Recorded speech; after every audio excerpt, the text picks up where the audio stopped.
কোন সাহাবী দাঁড়ায় না, এক সাহাবী দাঁড়িয়ে বললেন, নবী, যুদ্ধের ময়দানে চাবুক চালানোর সময়, লাঠি চালানোর সময় এক কাফেরকে মারতে যে আপনার লাঠির বাড়ি আমার পিঠের মধ্যে পড়েছে। আপনি যেহেতু এই কেসাসটা আদায় করতে চান, আপনার পিঠে আমি লাঠির বাড়ি মেরে এটারে শোধবোধ করে দিতে চাই। বিশ্বনবী বললেন, ওমর রাখো, এটা বান্দার হক, মিটাতে দাও।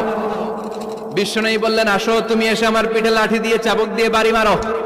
সাহাবী বলে, ও নবী, তখন দুর্ভিক্ষের সময়ের যুদ্ধ ছিল, আমাদের গায়ে জামা ছিল না। যখন আপনি আমার চাবুকটা পিঠের মধ্যে মেরেছেন, আমার পিঠে তখন জামা ছিল না। আপনি যদি যথা নিয়মে কেসাসটা আদায় করতে চান, আপনার জামাটা খুলেন, খালি পিঠের মধ্যে বাড়িটা মারিস।